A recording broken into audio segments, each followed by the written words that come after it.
کیا آپ یا آپ کے بچے قرآن سیکھنا چاہتے ہیں؟ جو حضرات ابھی تک قرآن کریم نہیں سیکھ سکے یا اپنے بچوں کی قرآنی تعلیم کے لیے فکر مند ہیں تو گھر بیٹھے 30 منٹ روزانہ دے کر قرآن کریم تجوید اور ترجمے کے ساتھ سیکھ سکتے ہیں اور حفظ بھی کر سکتے ہیں۔ دماغ کا گناہ کیا ہوتا ہے کہ ذہن میں کوئی خیال آیا برا اور اس خیال کو ہی آگے سوچنا شروع کر دیا۔ اگر وہ غیر محرم کا خیال ہے تو یہ دماغ کا زنا ہے، سوچ کا زنا ہے، اور اس میں نوجوان بچے اور بچیاں زیادہ ملوث ہوتے ہیں۔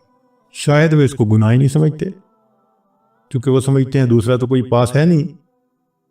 اس کو فینٹیسی کہتے ہیں۔ فینٹیسیز کے گناہ سے دماغ پر ڈائریکٹ ظلمت آتی ہے۔ دیکھیں نا بھئی، آپ نے غیر محرم کو کسی نے دیکھا تو وہ تو 15 سیکنڈ کے لیے چلی گئی، لیکن فینٹیسی تو آدھا گھنٹہ، پونا گھنٹہ، 1 گھنٹہ خیال چل رہا ہے۔ جتنی دیر غیر محرم کا پروسیس چل رہا ہے دماغ میں، اتنی دیر دل کے اوپر ظلمت آ رہی ہے۔ تصوف کے میدان میں فینٹیسی سب سے بڑا گناہ ہے جو دل کو سیاہ کرتا ہے۔ ہم برے خیال سے بچ نہیں سکتے، وہ آئے گا، مگر ہم اس کو جھٹک تو سکتے ہیں نا۔ تو شریعت کہتی ہے کہ تم جھٹک دو۔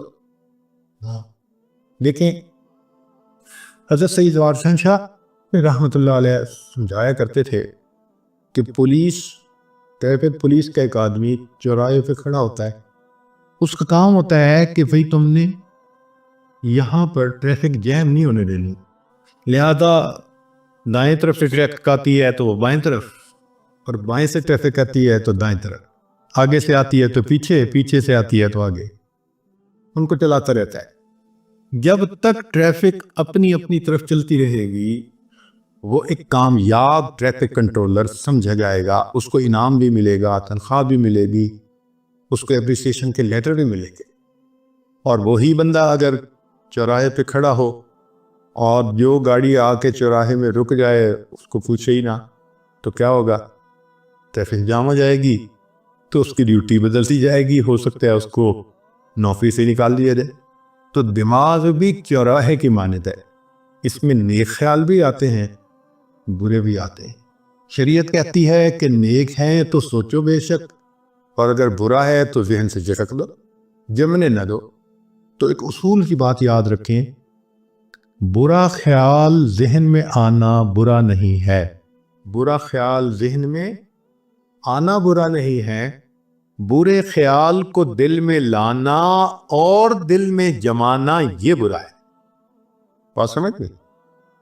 احیاناً خیال آ جائے کوئی بھی تو برا نہیں ہے، وہ اس کو جھٹک دو، کیونکہ خیال کا آنا بس میں نہیں ہے ہمارے، ہر طرح کے خیال آتے ہیں، اور یہ بھی اللہ کی قدرت ہے اور اللہ کی نعمت ہے خیالات کا آنا۔